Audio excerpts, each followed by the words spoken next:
चमोली आपदा में rescue operation अभी भी लगातार जारी है। तो ये बड़ी खबर। तो लगातार 10वें दिन भी रेस्क्यू ऑपरेशन जारी। अब तक 58 शव बरामद किए जा चुके हैं। तो वहीं 11 शव तपोवन टनल से बरामद हुए हैं। अलकनंदा के विष्णुप्रयाग में शुरू किया गया सर्च ऑपरेशन। तो रैणी गांव टनल बैराज पर युद्ध स्तर पर ऑपरेशन शुरू कर दिया गया है। अंतिम व्यक्ति की खोज तक जारी रहेगा ऑपरेशन। तो डीजीपी की तरफ से इस सर्च ऑपरेशन को लेकर बयान दिया गया है कि अंतिम व्यक्ति की खोज तक ये ऑपरेशन जारी रहेगा। ग्लेशियर की निगरानी के लिए बनेगा मंत्रालय। तो सतपाल महाराज सरकार उपग्रह से ग्लेशियर पर नजर रखेगी। तो ये बड़ी खबर आपको दे रहे हैं। तो लगातार 10वें दिन भी सर्च ऑपरेशन लगातार जारी। अंतिम व्यक्ति की खोज तक ये ऑपरेशन जारी रहेगा। संवाददाता नवीन पांडे हमारे साथ फोन लाइन पर जुड़ गए हैं। नवीन, 10वें दिन भी सर्च ऑपरेशन लगातार जारी, क्या ताजा अपडेट? ऑपरेशन सर्च ऑपरेशन दोनों ही जारी है। टनल में अब तक 1100 बरामद किए जा चुके हैं। लगभग 58 लोगों का शव बरामद हो चुका है, जिसमें से केवल टनल से जो तपोवन टनल जिसमें 30-35 लोग फंसे होने की आशंका जताई जा रही थी, उसमें से 11 लोग बरामद हो चुके हैं। सबसे आपको इम्पोर्टेंट बताता हूं कि अब इसके बाद से कुछ युद्ध स्तर पे काम शुरू किया गया है। खासतौर पर अभी तक क्या था, आसमा की रैणी गांव तपोवन टनल, इस पे हम लोग ज्यादा फोकस है, यानी रेस्क्यू ऑपरेशन और सर्च ऑपरेशन। अब इसे बढ़ा के जो है बैराज की तरफ, जैसे कि पहले भी ग्रामीणों ने वहां पे ये बात कही थी कि कुछ ऐसे लोग हैं जिनको उन्होंने खुद देखा था, जो वहां पे जो फ्लड आया था उसमें गिर के दब गए थे, गाद के अंदर होंगे। तो अब जो है उस बैराज की तरफ भी तेजी के साथ सर्च ऑपरेशन एनडीआरएफ एसडीआरएफ ने शुरू किया है और 100 भी वहां से बरामद होने शुरू हुए हैं। जैसा कि अभी बताया जा रहा है कि 200 और मिलने की है। हालांकि अभी नवीन, लगातार 10वें दिन भी ऑपरेशन जारी है। अगर प्रशासन की बात करें तो उनकी तरफ से क्या कुछ कहा जा रहा है कि सर्च ऑपरेशन अभी और कितना, और जो कितने लापता लोग हैं अभी भी जिनकी तलाश जारी है? जी बिल्कुल, मैं आपको बताता हूँ आसमा की, एक तो डीजीपी ने एक बड़ा बयान अभी दिया है, जो अशोक कुमार डीजीपी उत्तराखंड है। उन्होंने साफ कहा है कि हमारी पूरी कोशिश होगी कि हम अंतिम व्यक्ति जो लापता है उस तक हम पहुंचे, उनके बॉडी को रिकवर करें, उनके परिजनों को सौंपे।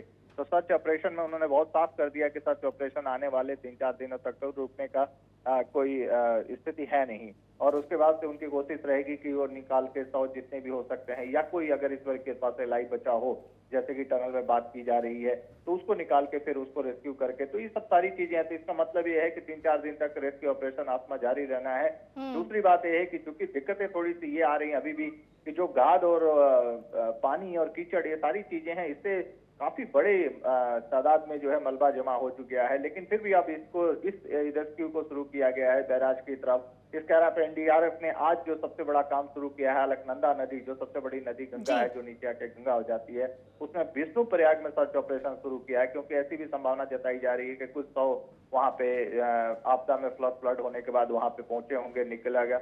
और चूंकि अब ये घटना को 10 दिन हो गया है, तो बॉडी भी सामान्य तौर पे होती क्या है, पुल के ऊपर की तरफ आ जाती है। तो इन सब चीजों को लेकर कल एक कमिश्नर के हाई लेवल की बैठक हुई थी, उसी में ये सारी चीजें तय हुई हैं। सब कुल मिला के फोकस सर्च ऑपरेशन और जो आप इसका साथ में जो रेस्क्यू ऑपरेशन है, दोनों की तरफ बहुत ज्यादा तेजी के साथ शुरू हो गया है।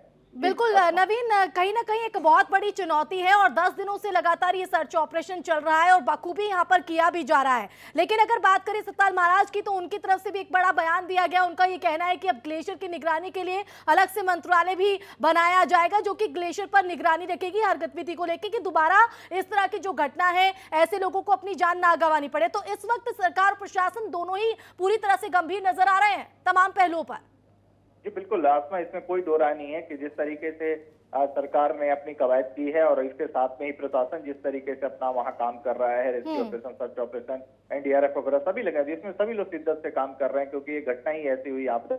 रही बात आपकी सतपाल महाराज की, तो सतपाल महाराज ने एक वाकई में बहुत बड़ा बयान दिया है। उन्होंने कहा है कि मंत्रालय, एक अलग मंत्रालय बनाया जाएगा, जो पर्टिकुलर इसी के लिए ग्लेशियर पे निगाह रखने के लिए, अध्ययन के लिए किया जाएगा। उन्होंने ये भी बताया है कि उपग्रह से जो सैटेलाइट होता है हमारे, उससे अभी फिलहाल नजर रखी जा रही है। कुछ वाडिया इंस्टीट्यूट सहित कई वैज्ञानिकों को लगा भी दिया गया है। और देखिए कल ये बात कैबिनेट मंत्री जो हमारे सुबोध उनियाल हैं, उत्तराखंड के कृषि मंत्री भी हैं, उन्होंने भी इस बात को दोहराया था।